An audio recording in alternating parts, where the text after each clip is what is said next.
I realized in my first video I didn't introduce myself properly. My name is Karen, and I am a stay-at-home mom right now and a freelance artist. And this is my extremely messy craft room slash office right now, which I did mention in my last video.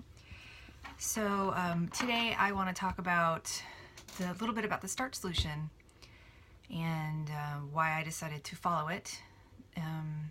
The Starch Solution is a whole food, plant-based eating lifestyle eating diet. It's not like you don't do it to lose weight, you do it to get good health.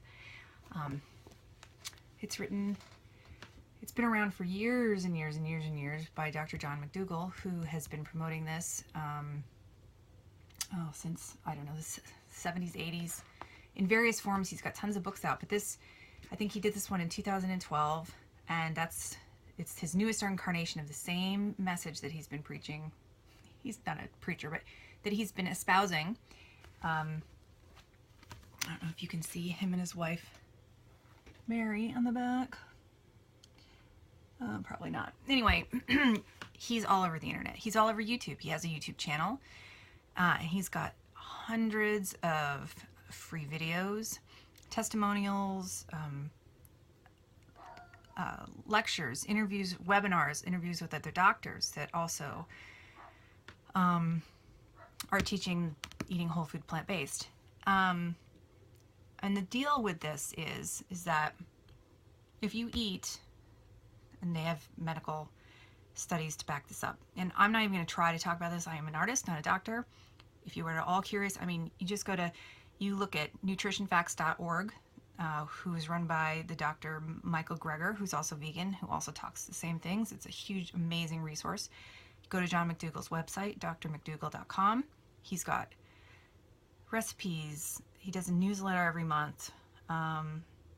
Let's see, there's other doctors that you can, all these doctors. So Dr. Greger, Dr. John McDougall, Dr. Esselstyn, Dr. T. Colin Campbell, Furman, Barnard, all these guys have been doing this, studying for decades on this. And they have patients who they have reversed heart disease, completely cured it. So basically the deal is, and the reason I'm trying this is twofold. One, for my health, because I'm a middle-aged lady now, and I am overweight, and I need to take care of it because I don't want to have a stroke or a heart attack, which runs in my family, in the next 10, 20 years. I've got a lot of projects I want to do. So, and I had done all my research before I bought this book. I had looked up and been reading tons of Dr. McDougall's information for free online, but then I decided that I wanted to actually get his book and read it through, and there's recipes in here. But again, you can get all this information from him for free online. So basically the deal is that if you eat a whole food, plant-based diet, pretty much vegan, no meat, no dairy, no animal products of any kind, you will naturally lose weight, and you will naturally, your body will heal itself from many common diseases such as heart disease, these diet and lifestyle diseases that are plaguing so many Americans. The main ones being type 2 diabetes, heart disease, obesity, colon, breast, and prostate cancer. Those are the ones that they say will, but also rheumatoid arthritis, Alzheimer's, MS. These other diseases might not be cured, but they will be either, your body will, like say that you have rheumatoid arthritis. There's been a couple testimonials on his website from his patients that when they stopped taking dairy, all their symptoms went away. But every time they take dairy again, their symptoms immediately come back. So that was the thing. Now, what have I noticed? I've been doing it since January 1st. I went vegetarian before Thanksgiving, and I decided, and then I was mostly vegan before that, except I had to finish all my milk chocolate in the house because I'm not gonna, I'm a chocoholic. I wasn't gonna let that go to waste. So that was all eaten up by January 1st. So then, in that month that I've been vegan, and I wasn't even, the other big thing on this diet is that you want to no oil, no extra oils, no olive oil. Now, if you have avocados or nuts and you have the natural oils in those foods, that's fine because it's in the whole food. It's in the plant. It's wrapped up in the plant as nature intended it, with fiber and its nutrients and its phytochemicals and the other healthy benefits that come in a whole plant package. But when you take it out and you have this, it's just this processed product, it's way too much for our bodies to handle. And numerous studies have shown that if you eat a meal, and they've even got video of this, John McDougall's got it listed, and I think Dr. Greger had it too, but if you eat a meal that's high in fat, even olive oil, then it goes into your bloodstream and your blood slows down for 10 hours after that meal. And so you don't have good blood flow. And here's why I believe this 100%. So after I went, before I went vegan, I have been having problems with periodic swelling, like once a month, probably hormone related. My legs would swell up really bad. I don't think it was hypertension or anything, because it would come and go. It wasn't all the time constant.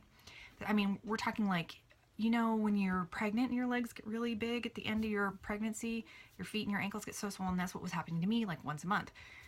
Since I've done vegan, it's not happening at all. So, and secondly, for as long as I can remember, I don't even remember a time where this wasn't happening. Every time I got my resting pulse tested at the, you know, they do your high blood pressure. My blood pressure was okay, by the way. I was right on the cusp of normal. I had never gone into pre-hypertension. But before, every time I went to the doctor and they took my heart rate, my pulse, and my blood pressure, my pulse was always around 90, 80, 90, somewhere in there. And that's considered normal. That's like, I think it's 60 to 100 is considered okay, but it's still high, right? And I think athletes can get down to as low as 40. So since I've been vegan, I've been checking this daily. Okay, so my camera got cut off again. I have too many apps, too many games and apps. So what I was going to say is that in the last week and a half, probably week, I've been checking my own pulse, both manually and I put an app on my phone where I put my finger over my camera, and it records my pulse, and then I double check it by doing it manually on my wrist. And my heart rate is now consistently around 55, 56, 54, right around in there, my resting heart rate, consistently, even when I've had caffeine. So to me, that's like clear that, you know, it's definitely having an effect on my heart, my bloodstream. My heart's pumping better, my blood must be moving better, my legs aren't swelling, and in addition, I had, over the spring, I had lost some weight originally by calorie counting over on myfitnesspal.com, and it works great. It's great. Calorie restriction, I mean, I wasn't dangerously doing it. I think I was going around 1,500 calories a day, and I'm sedentary, so I didn't need, like, you know, tons more. It's really, it's effective, right? You always have to have a deficit to lose weight, whether you're counting them or not, so, or through exercise. So, and then I had like stopped.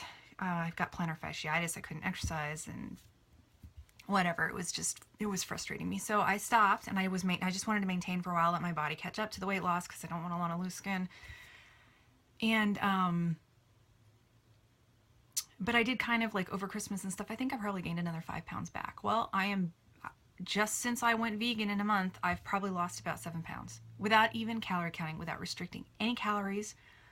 I eat as much as I want until I'm full of mainly starch-based meals, which is rice, mostly rice for me because I love it, potatoes, sweet potatoes, pasta, whole grains, legumes. I love garbanzo beans and black beans, and peas and corn. And so I eat a lot of like wraps or sushi or, you know, rice and vegetables. And I have bad foods. I'm not completely, I still have chocolate. I still drink caffeine. I could be, if I wanted to lose weight faster, I could I could be better. There are things I could clean up in my diet, but it's like effortless. I'm full all the time. I don't have to count calories. And I'm not in a hurry to lose the weight because I'm trying to, I mean, we'd all like to lose weight really quickly, but I'm trying to focus on health first, and I want to lose it slowly because I don't want to have any weird changes in my body. So far I think it's working, and and also I'm ethically for it. If you're interested at all in this, definitely watch Forks Over Knives. You have to watch that. It's an amazing documentary. And you can, again, look at all the doctors I've said. I can't now, after watching a lot of these slaughterhouse videos and stuff, which I'd been aware of before, I just can't. I can't eat. There's no way I could eat factory farmed meat ever again. Ever, those poor animals. I mean, it's absolutely appalling. It's barbaric. It's disgusting. It's bad for the animals. It's bad for the environment. It's bad for the workers who work in there. They have like post-traumatic stress and they get diseases, and some of them are, quite frankly, the ones you see on these videos, they catch some really crazy sick people. There's no way normal, sane people could do, not just kill an animal for food, but some of the things that these people do. And I'm not going to go into it in detail because it upsets a lot of people when I talk about this. So if you're interested, you can watch it yourself. Anyway, so that is my whole rant about the Starch Solution, or not my rant, but that's my jumping off point to tell you why I started doing this Starch Solution and the immediate benefits I've noticed in a month. And quite honestly, when I was restricting calories and I was eating meat and salads and a lot of cheese, that's about the same amount of weight loss I got then, which was, heavy restriction. Sometimes I didn't even eat enough. And I would lose about 5 to 7 pounds a month. And on this diet, I'm eating as much as I want, and I lost the same amount of weight. Plus, I'm having improved health from it. So if you're interested, you can follow me, and I'll be honest, and if it continues to help me, I'll let you know. I mean, I'm probably never going to not be plant-based ever again because of the environment. Because big agriculture, big factory farming is causes more pollution in the air than carbon monoxide and stuff from cars, and it's killing the oceans with all the runoff from the feces and urine and the methane in the air, and I mean, it's just terrible. So because of that, I won't ever do that again. So I'll continue. If you're interested, I'll continue to do that. And now I'm going to I'm still working on the little bunny that I showed you in my first video, and I have a little tip about how to place body parts. Sounds kind of gross.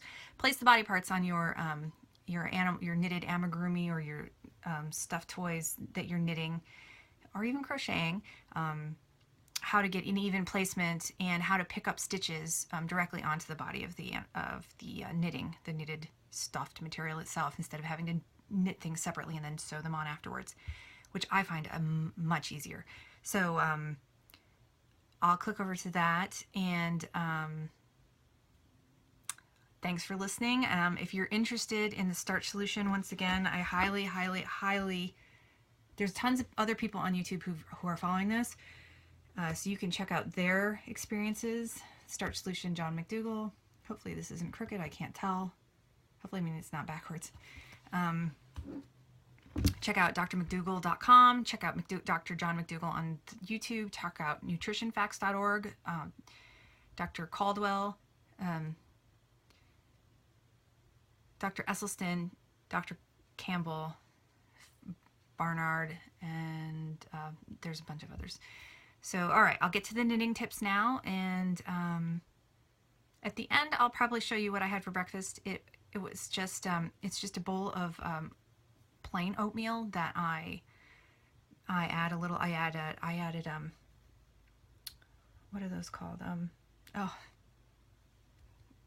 Apparently I need plant-based because my brain isn't working right. I have early something. Not chia seeds, the other ones. Oh my gosh, you guys.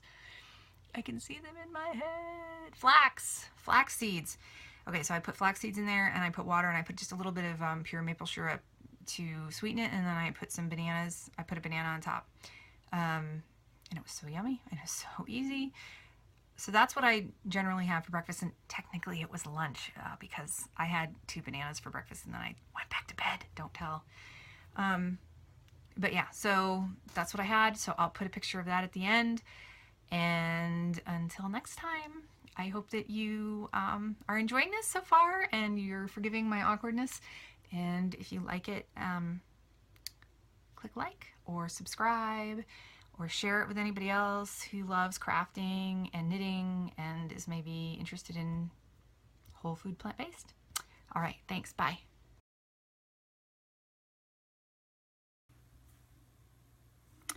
Okay, so I wanted to share a quick tip with you today about how to pick up and knit stitches on your amigurumi or your knitted softies to try to make things even. So, because I don't like to sew my parts, my toy parts, and then, knit them separate and then sew them on. I like to pick them up directly on the body. And sometimes it's hard to get things even. So one thing I do is I either use pins to mark my place, or I will use a needle. And so, like, for example, I could put this knitting needle in and make sure that I come out on the same side. Those are 2 different ways to do it. And then what I do, instead of picking up and knitting this directly into it, I like to use a crochet hook. It just makes it a lot easier. So I have marked, or what I believe, it's about even around here, and I want to be in this row. So I need to count up. I'm going to pick up 4 stitches. So I think I'm going to go right about 1, 2, 3, 4. It's really hard when things get this small. I mean, it's not difficult, but I mean, it's fiddly, right? And I'm probably not going to get this totally exact, but so what I like to do is I like to use a little crochet hook, and I'm going to make sure I leave myself a long tail because I want to use it to sew up the bottom of the ear closed. So I lay my yarn on and I put it in the hook and I pull up a loop, and that's my first stitch. So then I can take this out, and I'm probably not exactly right, but I'm pretty close. So then I do the next one. I'm taking it through just one side of a stitch, and the reason I like to do this is because it's a lot easier. It doesn't pull on the fabric, and like it would when you're knitting, and it also is easier to adjust, I feel. So I just make sure that I don't have it too tight, because sometimes I use a smaller hook than my needles, and I pull that out. I hope you can see this. It's very awkward on camera for me. I'm still not used to it. And there you go. So now there's the first one. This seems a little stretched out. And I turn it around, and I will pick up 4 more stitches on the side. You know, make sure that you're using your actual your yarn and not your tail for this. I gotta weave these ends in. I'm getting a little messy here. So again, I will just pick up. Now you can either go into the stitch directly next to it, or 1 row over. I don't know if you can see that. Let me look on camera here. So you can either go here, or you can go 1 row over. Just whatever is really easier. I think I went 1 row.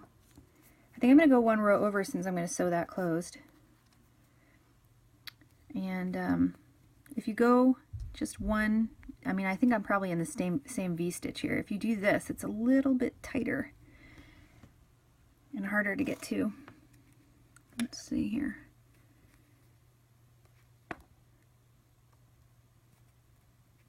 There's 1. That's my tail. I'm gonna put this down for a minute. So everything's so small, it's hard to pick up and look at the camera at the same time. All right, pull that through.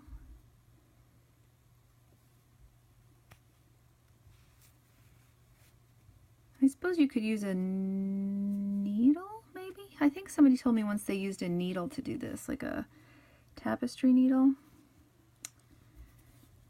And again, I mean, you could pick up these knit stitches right off the knitted fabric, but you see how hard it would be if you were trying to get into that tiny little space in there with this? You'd be bumping into this and it would be very frustrating, which is why I like using the crochet hook. All right, let's see if I got this right. All right, pull those out a little bit.